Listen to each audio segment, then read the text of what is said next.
So I've heard so much silly talk about the DCEU, and I'll get into that detail in a minute. But first, there is no one who has left house or brothers or sisters or father or mother or wife or children or lands for my sake and the gospel's, my sake being Christ or Jesus' sake, who shall not receive 100-fold now in this time with persecution, and in the life to come everlasting life. Mark 10:29-30. With Jesus in your life, you can't go wrong. You're always going to receive more. It's the better way to live, period. If you want Jesus in your life, just ask him. It's that simple. So the idiotic issue that I'm going to just bring up is where a lot of people are saying the DCEU, it needs rebooting. The DCEU is destined to fail. It's going to crash. The DCEU is going to flop. Wonder Woman needs to save the DCEU. If Justice League is not good, the DCEU is going to be over. I'm going to show you evidence that points to the fact that the DCEU is not going to flop, it's not failing, and it's not going to be rebooted. Alright? And this evidence is strong. Batman and Robin was, I believe, the fourth installment of a Batman movie since Batman 1989.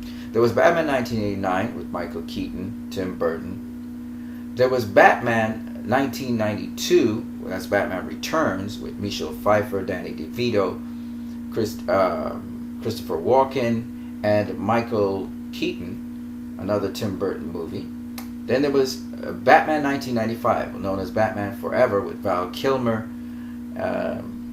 that comedian dude, I forget, Jim Carrey, and this dude who was Harvey Dent. I forgot his name right now. Okay, it was a Joel Schumacher movie. In 1997, Joel Schumacher had his second Batman movie. It was Batman and Robin.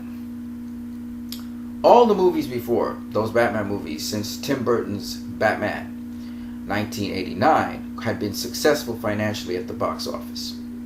However, this movie in 1997, its budget was $125 million. It needed $250 million to break even. And the movie could not break even. It made $238 million. It was short by as much as $12 million to break even. It was a financial flop. Box office financial flop. And the next time we had another Batman movie was in 2005. That's right, 2005. That's 8 years after 7 years. No, what am I saying? 8 years, yes. It's 8 years after Batman and Robin.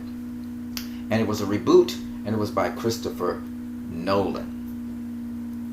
So I want you to understand what rebooting is. When you scrap a series, it's because it's scrapped and it's scrapped for a while, and then they reboot it. And it takes a couple years. Let's go to another example. So some 7 years after, in 2004, we had Catwoman. But before I go to Catwoman, I want you to see something with Batman and Robin.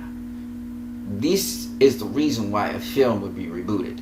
One, it's a financial flop. So the distributor, Warner Brothers, it didn't make no money on it. Obviously, that's the biggest one. But on top of that, it was not only a critical flop, the audience flopped it. 16% of the audience actually liked the movie. I don't even like the movie. Okay?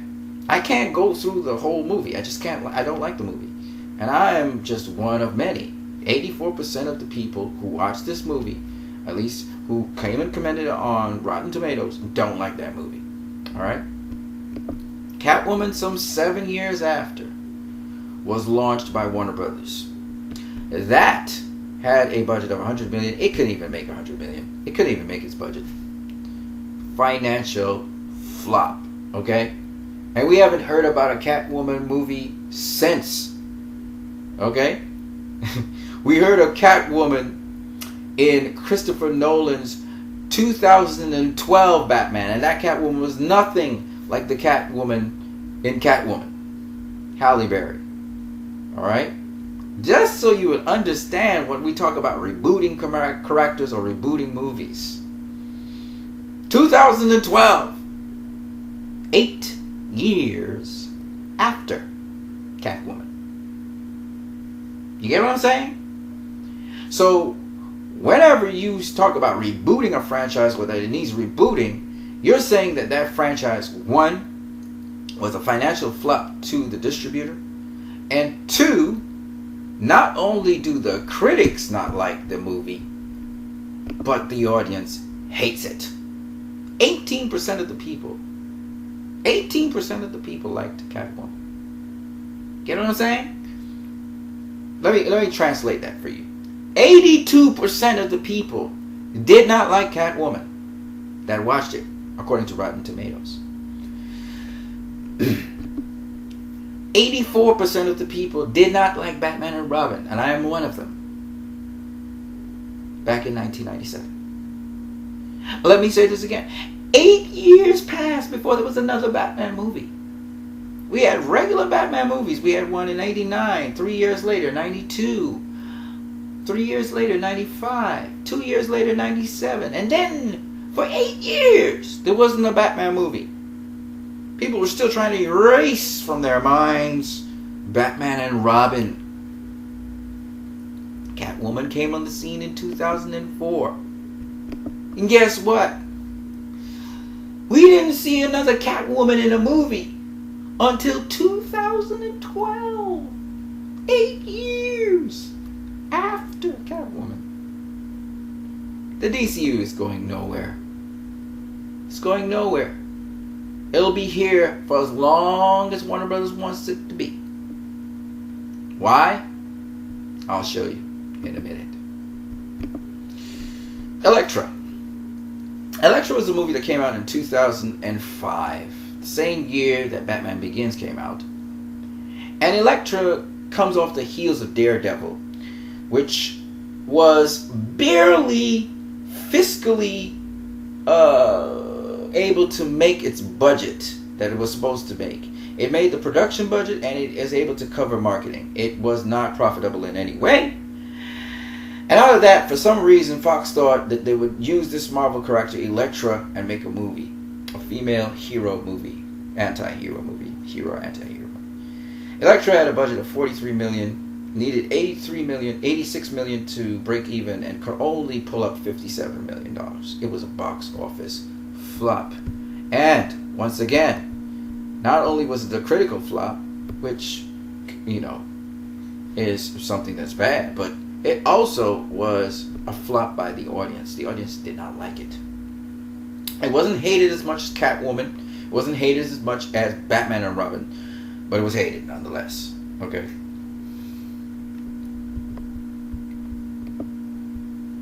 Superman Returns. Now, after Superman 4, which was, I think, in the 1990s. I think it was in 1992 or 1991 or something, or 1990, whatever it was.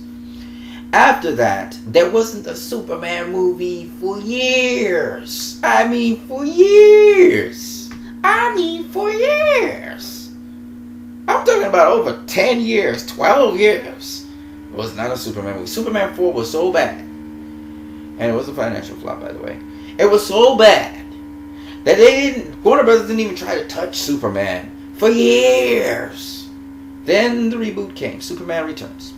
They tried to borrow, Bryan Singer tried to borrow from the character of Superman, copying after the Christopher Reeve style to some degree. His charm, not so much, it wasn't so much of a humorous film, but the charm of Superman, the attitude, the behaviors of Superman. The content of the movie was different. It was much more serious in tone. Superman Returns had a budget of $270 million. A lot of special effects and so on. It needed $540 million to break even. That movie was only able to garner $391 million. And the kicker is, and that's why I say critical reviews are not everything, the critics actually loved the movie. 76% on Rotten Tomatoes. The audience, man, they goes like, it's an alright movie, man. But it wasn't enough of the audience that went to see the movie, and so it flopped. It flopped, okay? It was a financial flop. And because it was a financial flop in 2006, We didn't see another Superman movie until 2013 with Man of Steel. That's 7 years after Superman Returns. You understand? Man of Steel was a reboot of Superman. Okay? Alright. Let's move on. Green Lantern was Warner Brothers' attempt at trying to get some sort of coordination going, because after 2006, the only thing that was working was Christopher Nolan's trilogy, the Dark Knight trilogy. Yeah, they had the Dark Knight in 2008, and then we had the Dark Knight Rises in 2012, right? In between the Dark Knight and the Dark Knight Rises, we had Green Lantern. The budget for Green Lantern was $200 million, a lot of special effects. This movie was nowhere near $400 million. You can see right here, it only made $220 million. It was a box office. I mean, it flopped hard, man. It flopped hard. Warner Brothers has not touched the name of Green Lantern in anything else. Not even the character shown up in any film or movie of theirs since 2011. And it's now 2017. 6 years! 6 years after the last Green Lantern movie. And rightfully so. While the audience liked it a lot more than they did Elektra or any of the other Warner Brother movies that I just talked about that were flops, it's still 45%. And 26% by the critics ain't helping either. It's not helping the situation. You know, Superman Returns, at least you had the critics that liked it, and you had the audience that liked it. This wasn't the case with Green Lantern. It was like, oh, no. Okay? So we know Green Lantern was a huge flop. This is not something that Warner Brothers is strange to. They have failed a number of times. Now, let's talk about the DCEU movies. Man of Steel was a reboot of Superman. And Man of Steel, it had a budget of $225 million. The movie needed to make $450 million to break even, and it made that and some. It made a profit of $218 million, which is very good profit. And this is why the Superman from Man of Steel has not been rebooted. It's not what happened like Superman Returns. It's not rebooted. So what happened after that? We had Batman v Superman in 2016. 3 years later. This is how movies are. They usually take 3 years to make. So immediately after, we had Batman v Superman. Zack Snyder succeeded at creating an iconic Superman that was not like, just like Christopher Nolan, by the way, referred to Zack Snyder for this franchise, that was not like Superman Returns. His origin and everything was very interesting. And Zack Snyder, because he got Superman to work, he was able to create this universe, first starting off with Batman v Superman, Dawn of Justice. Production budget of $250 million. Needed to make $500 million to break even. Made $873 million. That's a surplus of $373 million, more than Batman v Superman's $218 million profit. So Warner Brothers is making money now. They're making more money with every single film. People say, oh, it was a box office flop. Man of Steel was a box office flop too. You know? It was a box office flop. If it was a box office flop, they wouldn't be making Batman v Superman, first of all. Second of all, it ain't a box office flop when you make $668 million off of a production budget of $225 million. Ain't no way.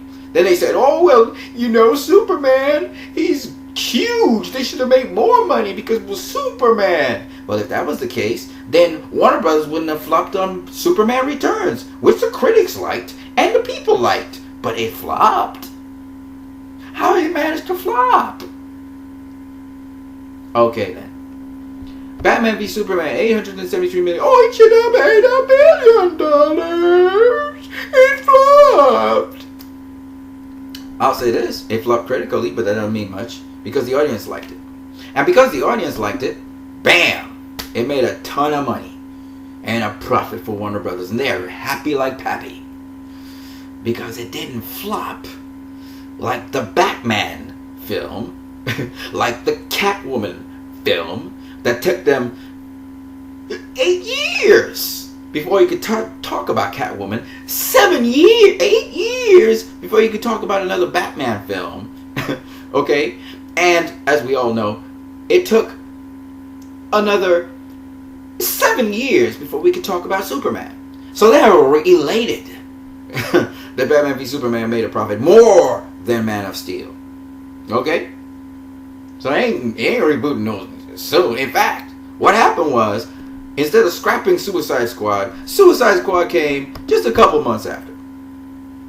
So in spite of the critical reviews, which were 28%, they moved on with Suicide Squad because they realized fiscally this makes sense. Okay? And it makes sense fiscally because the audience actually likes the film. So they moved on. Suicide Squad, 175 million it took to make. 350 million was what it needed to break even. It made 745 million, almost $400 million. That's their third film in the DCEU universe. You know they're making more money. They made basically 395 million, a little bit more than 395 million off of that movie. That's more than Batman v Superman. That's more than Man of Steel. You know the DCEU ain't going nowhere right now.